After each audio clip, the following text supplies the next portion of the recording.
keluarga Gracia. Kita akan menyapa Ibu Mei. Shalom Bu Mei, apa kabar? Shalom, luar biasa Pak. Iya, puji Tuhan. Baik, Bu Mei boleh memperkenalkan diri dan keluarga serta berdomisili di kota mana nih? Silakan Bu.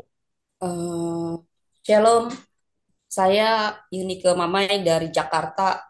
Saya tinggal di Jakarta, saya umur 49, punya anak, saya sebagai agen properti, punya suami, punya anak dua, sama saya sebagai agen properti Pak. Oh, iya, puji Tuhan ya. Ibu ada di Jakarta, radionya di Cirebon, saya di Madiun saat ini. Oh, ya Jadi Pak. kita di berbagai kota. Hmm. Ya, bersyukur kepada Tuhan. Nah, Bu Mei boleh di-sharingkan ini bagaimana awal Ibu sampai kemudian mendapat vonis sakit kanker usus, Bu. Awalnya Silakan. saya tahun 2021 itu ada BAB darah. Lalu saya kan nggak aware terhadap diri saya, jadi saya kerja Mm, terus. 2022 sakit, ada gejala Februari 2022 itu saya mual, muntah, BAB, sakit perut. 2023 semakin parah di bulan Oktober parahnya, lalu saya belum ke dokter. Jadi waktu di 2022 itu dokter bilang cuma katanya wasir. 2023 itu dibilang radang usus. Di November dibilang radang usus, di Desember saya kolonoskopi, endoskopi, tuh terus hasilnya itu di tanggal 3 itu di Rumah Sakit Jakarta saya itu dibilang ada tumor.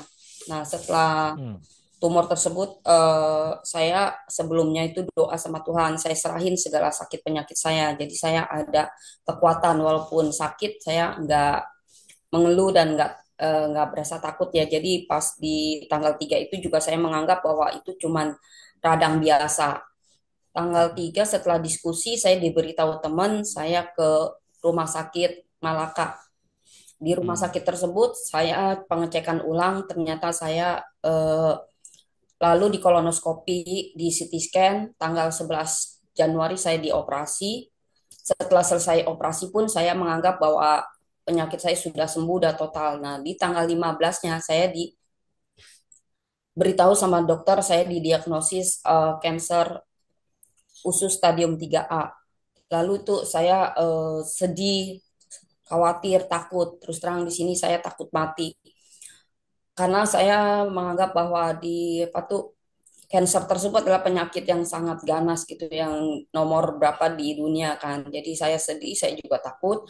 Saya doa sama Tuhan, Tuhan, terima kasih udah operasinya udah selesai. Apa yang harus aku lakukan? Apakah kemo di Indonesia atau kemo di Malaysia? Lalu besoknya Tuhan kasih jawaban di dalam Mazmur 118 ayat 17. Karena saya takut mati, jadi saya dikasih jawaban, Mas, aku tidak akan mati, tetapi hidup dan aku akan menceritakan perbuatan-perbuatan Tuhan. Nah, setelah itu eh, saya ketemu dokter cancer yang ada di Malaka. Lalu berjalannya waktu saya kemo dari Januari sampai Juni. Kemo pertama saya itu datang ke Malaysia sendiri, kemo kedua pun sendiri. Pada saat kemo ke satu kedua saya sendiri, Tuhan tolong kirimkan orang-orang yang membantu saya. Walaupun kalau efek kemo kan ada pusing, ada kebas, ada mual, muntah, ada jalan juga sakit. Tuhan tolong, Tuhan kirimkan. Dan orang-orang yang baik yang nolong saya pernah nyasar di mau ke imigrasi. Tuhan tolong kirimkan orang. Terus saya juga udah mau jatuh, Tuhan tolong. Jadi penyertaan Tuhan itu sangat luar biasa pada saya. Di kemo kedua saya ketemu dengan pengurus SOS. Lalu kemo ketiga sampai ke-6 saya tinggal di rumah SOS. Tinggal di rumah SOS. Di rumah SOS itu saya merasa ada teman, ada saudara, ada yang menguatkan, ada yang mendoakan. Karena kita pagi sama malam itu kita ada doa. Terus saya juga didoakan, saya juga dikuatkan. Terus setelah itu saya merasa nggak sendiri lagi, merasa ada orang yang lebih dari saya pun bisa sembuh, ada orang yang menderita sakit lebih dari saya pun bisa sembuh. Lalu antara range dari Januari sampai Juni tersebut saya setiap hari kalau di rumah itu saya setelah kemo saya di rumah sendirian, saya selalu berteman sama Tuhan Yesus, selalu cerita, selalu curhat, lalu nyanyi, nangis, hanya cerita sama Tuhan Yesus. Pergumulan saya, puji Tuhan, di Juni kemarin, di bulan Oktober kemarin saya kemo, sorry, di bulan Oktober kemarin saya CT scan, dinyatakan saya sudah sembuh untuk kanker usus saya. Karena Tuhan Yesus baik, dan di dalam perjalanan dari Januari sampai Juni itu saya bisa mengampuni orang bersalah pada saya, dan saya juga bisa di dalam proses tersebut saya juga bisa kuat, bisa tekun, bisa bisa menjalankan firman Tuhan walaupun terkadang ya banyak tekanan, banyak rintangan, banyak apa, dan Tuhan Yesus baik. Setiap kali saya mau kemo saya selalu diberikan closing-closing untuk biaya rumah sakit saya, untuk biaya kemo saya. Ya walaupun melewati lembah, saya tetap dijaga sama Tuhan Yesus. Saya Hmm. dipelihara sama Tuhan Yesus sampai hari ini. Saya ada sebagaimana saya ada. Itu karena kebaikan Tuhan Yesus. Bukan karena kuat gagahnya saya. Saya bisa, ya poinnya saya bisa mengampuni orang bersalah pada saya. Saya belajar mengampuni. Saya belajar Hmm. melepaskan. Saya belajar menerima. Sampai saya bisa berkata bahwa hidup hanya selangkah dengan maut. Seperti itu, Pak. Iya, Bu Mei, kalau dilihat memang satu perjalanan yang tidak mudah ya. Dari Ibu pikir mungkin hanya sakit biasa lah ini ya. Sampai kemudian vonis-vonis itu sangat mengejutkan. Bahkan eh, dari kanker, wah itu sudah mulai membuat hati tidak begitu resah ya. Karena sakit-sakit ini makin membahayakan. Dan terakhir dengan dinyatakan ada kanker usus. Ini tentu tidak mudah. Bayangan orang kalau kanker itu dapat tiket untuk langsung ketemu dengan Bapa di sorga.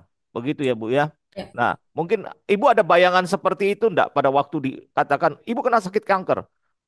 Saya terus terang pada saat pas siang hari diberitahu dokter itu sekitar jam 3, saya malam hari kan di hotel sendirian. Jadi saya setiap kali WA teman, apa, keluarga, WA teman, saya nangis. Saya sedih. Karena saya belum siap untuk check out gitu, Pak. Ya. Itu pada waktu Ibu berada di Malaka ya Bu ya? Ya di Malaka, di Di hotel. Malaka. Jadi pada waktu Ibu berobat ke Malaka, menjalani kemo pertama, kedua Ibu berada di hotel Ya, dan sendiri ya. Ini suasana sangat apa buat orang yang sakit ini tidak mudah menjalani apalagi sendirian ya, sepi sendiri dan ya, bergumul dengan belum lagi dampak dari kemo ya, ya, dampak dari kemo yang ibu rasakan tentu tidak mudah ya. Eh, ada rasa tidak enak di perut, belum lagi yang BAB, belum lagi yang lainnya, betul ya Bu ya, itu yang terjadi ya Bu ya. ya, Hmm. Nah, itu tidak mudah dan harus berjuang seorang diri, belum lagi belum dengan kesehatan yang sempurna, ibu kembali ke Jakarta. Kalau kalau saya tidak salah mengingat ibu habis kemo langsung pulang Jakarta, kemo pertama ya. betul. Saya langsung pesan tiket ke Jakarta karena saya nguber agar efek dari kemo tersebut jangan berlarut-larut di di Hotel hotel sendirian ya. sendirian. Lebih baik saya di Indonesia di rumah gitu merasakannya. Jadi kalau di rumah kan lebih nyaman ya. Kalau di Ya. sana kan saya sendirian gitu, Pak. Hmm. Tapi ternyata dari Malaka menuju ke Kuala Lumpur itu kan juga perlu waktu sekian Dua jam, jam. belum belum lagi boarding dan lain sebagainya menuju ke Jakarta. Betul. Nah, pasti obat sudah bekerja. Pasti dampak daripada kemo itu sudah terjadi dan seperti yang Ibu tadi katakan rasa pusing, ya mau jatuh dan lain sebagainya. Ya, tapi bersyukur Tuhan tempatkan orang-orang untuk menolong ibu di saat-saat seperti itu ya. Tuh, Ini Tuhan ada baik. anugerah Tuhan ya Bu ya. Ya. Dan bersyukur di kemo kedua ibu dipertemukan dengan teman-teman dari sahabat orang sakit yang sedang melayani di Malaka. Ya, Ketemunya kebetulan ketemunya di mana mau ketemunya? pulang. Saya kan Oh, habis kemo, selesai kemo saya mau ngubar pesawat karena takut ketinggalan. Jadi ah, pas tunggu bus ketemu pengurus SOS. iya, puji Tuhan ya bertemu dengan teman dari SOS yang bertugas pada waktu itu ya. Ya, Anugerah Tuhan. Lalu kemudian jadi kemo ketiga sampai keenam Ibu ya. ya, Ketiga sampai keenam boleh berada di rumah singgah SOS malah Malaka. Ya. Nah, em, apa yang Ibu rasakan bedanya dengan antara di hotel dengan di rumah singgah SOS Malaka? kalau di hotel kan ya Bapak ini kan saya sendirian, cuman Hmm. musik aja yang temenin, nggak ada teman Hmm. cerita, nggak ada apa. Kalau di SOS saya dikuatkan, didoakan, di pagi ada kebaktian, malam ada kebaktian, terus cerita, bisa sharing, bisa kesaksian, bisa berbagi cerita dengan penderita sakit yang lain. Jadi dianterin juga ke rumah sakit bahwa apa diceritain, diberi kekuatan lah, kita didoain itu. Jadi Iya, kayak punya satu rumah komunitas. ya rumah kedua gitu. Second home Oh, bahwa di Jakarta terus di Malaka bahwa saya punya satu keluarga lagi gitu di tempat ah. di Malaka. Ada teman-teman SOS yang sangat peduli dan pasien-pasien lain yang saling memperhatikan ya. Ya, betul. Karena rumah singgah SOS Malaka itu tidak jauh dari rumah sakit Mahkota ya. Ya, Tinggal betul. jalan kaki, tidak lama sampai. Jadi puji Tuhan, Ibu semacam sedang retreat di rumah singgah SOS Malaka Ibu ya. Ya, Dan di situ boleh saling menguatkan dengan pasien-pasien yang lain. Nah, ketika ini terus berjalan sampai Ibu kemudian eh, terakhir dokter menyatakan sudah sembuh, sudah merdeka ya Bu ya, sudah ya, dimerdekakan dari sakit ini. Nah, pada waktu Ibu mengalami sakit itu kan pemikiran Ibu, waduh, lewat deh. Saya harus tinggalkan dunia ini deh. Ya, tidak hmm, pernah kepikir sekarang sudah sembuh seperti ini ya. ya, Ini Tuhan. adalah anugerah Tuhan ya yang luar biasa yang Tuhan berikan. Dan kalau saya lihat tadi dengan apa yang Ibu sampaikan ada satu perbedaan yang luar biasa. Ketika Ibu sebelum sakit dan pada waktu Ibu menjalani sakit ini, relasi Ibu dengan Tuhan seperti yang Ibu katakan makin dekat dengan Tuhan. Betul Bu? Ya, sebelum-sebelumnya juga saya ada tiap kali, tiap pagi doa. Cuman kadang saya bilang Tuhan ngantuk, Tuhan bentar lagi, Tuhan apa. Nah, kalau sekarang setiap hari saya selalu dibangunin untuk doa. Entah jam 2 jam 3 jam 4 jam 5 kadang jam ya jam-jam tersebut lah Tuhan selalu bangunin saya gitu. Jadi ya setiap kali ya saya selalu doa Iya. hari. Jadi hubungan saya semakin intim dengan Tuhan. Jadi Hmm. saya ceritain segala keluh kesah saya kepada Tuhan kayak gitu sih Pak. Ya, jadi makin dekat dengan Tuhan itu yang luar biasa ya. Ya, Satu pertolongan Tuhan. Dan sakit ini akhirnya membuat Ibu eh, punya satu tekad yang baru nih. Bersaksi ya Bu ya. ya, Menyaksikan pertolongan Tuhan yang luar biasa. betul, Ya, karena di tengah-tengah Ibu sakit tidak mudah menjalani masa sakit ini. Tetapi Tuhan tidak membiarkan Ibu sendiri. Tuhan senantiasa bersama bahkan menempatkan orang-orangnya menolong ibu dengan luar biasa betul. ya. Berarti Tuhan sangat sayang sama ibu, Yes, sangat menyertai yes. ya, memulihkan dengan dahsyat dan luar biasa ya. Kita bersyukur kepada Tuhan untuk pertolongan Tuhan ya. Hmm, Nah, sebenarnya apa kita di sini boleh melihat sekali lagi juga ketika kita juga melepaskan pengampunan yang seperti Bu sharing tadi, ya, melepaskan pengampunan, di situ kita dipulihkan. Di situ betul. bukan hanya pemulihan relasi dengan Tuhan, relasi dengan sesama, tetapi juga pertolongan Tuhan kita dimerdekakan dari sakit yang diderita dan ibu sudah mengalami ini semua ya. Ibu menjalani total kemo berapa kali, Bu? Saya 6 kali. 6 kali. Nggak rontok rambut, Bu, gitu? Oh enggak. Nggak ya? Puji Mm-mm. Tuhan, satu Ya. yang baik ya. Mm-mm. Tuhan baik. Dan apakah ada pengecekan lagi setelah ini? Harus cek berapa bulan sekali atau bagaimana? Ya memang kalau untuk cancer tersebut ya memang harus di maintain, Ya, harus dicek sih Pak. Jadi kita juga ya, nggak lalai di dalam semuanya sih. Harus ya. dicekkan ulang apa CT scan setidaknya. Oh, itu berapa berapa lama lagi Ibu harus menjalani CT scan tiga atau bulan pemeriksaan? 6? 3 bulan Pak. Oh, 3 bulan. Ya, Oh, iya, iya, iya. Ya, jadi sekarang Ibu sudah mulai bisa beraktivitas ya. ya. Nah, dan kalau eh, saya pernah dengar kesaksian Ibu nih, Ibu Hmm. seorang yang sangat sibuk ya. Bahkan kerjaan pun double ya, Bu ya. Ya, Senin Senin sampai Jumat kerja di mana, Sabtu di mana. Wah, ya. ini Enggak. lalu kemudian tiba-tiba break yang cukup panjang untuk sakit ini 6 bulan, Ibu ya. Ya, betul. 6 bulan Ibu tidak bekerja, ini berasa banget nggak, Bu? Apa yang Sebenarnya apa tuh kalau mau diceritain tuh Tuhan Yesus baik banget. Jadi September itu saya resign dari tempat kerja yang lain yang Hmm, full. Lalu saya di bulan Oktober saya jalan-jalan dan di November saya ke dokter, di Desember saya sakit, di Januari saya operasi gitu. Jadi Tuhan udah kasih waktu timing-timing yang pas gitu. hmm, Jadi saya udah ngerasain jalan-jalan selama Oktober minggu pertama, kedua, ketiga saya jalan-jalan. Di November saya ke dokter dibilang kanker apa sorry radang usus. Di Desember saya sakitnya luar biasa. Di Januari baru saya dioperasi gitu. Tuhan baik. hmm. Iya, luar biasa penyertaan Tuhan Hmm, ya. ya. Ah, ah.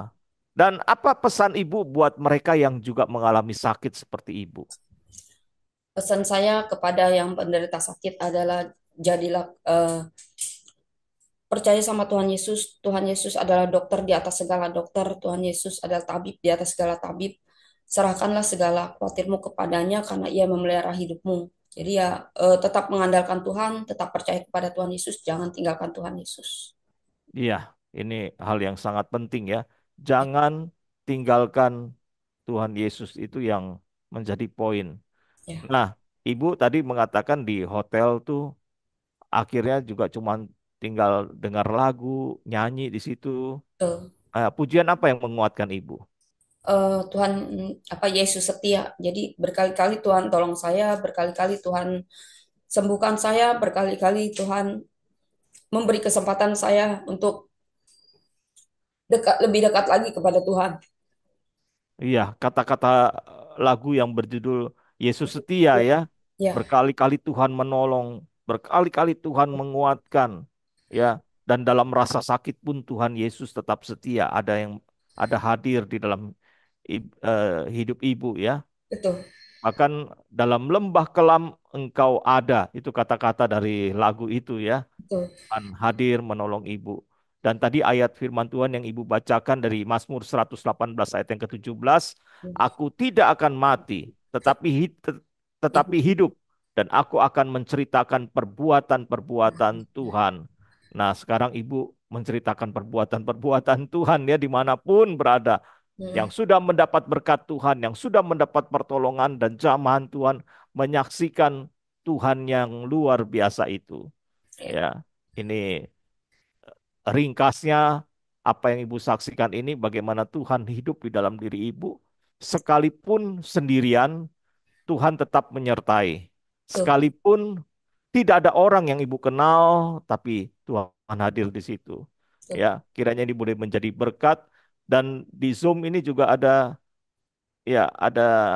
Ibu Purwati ini juga dari Rumah Singgah Madiun yang sakitnya sama seperti ibu, kanker usus, kiranya boleh memberikan kekuatan juga ya. Ya, Dan juga pendengar-pendengar lain di Cirebon yang sedang dalam keadaan sakit, ya, engkau tidak sendiri.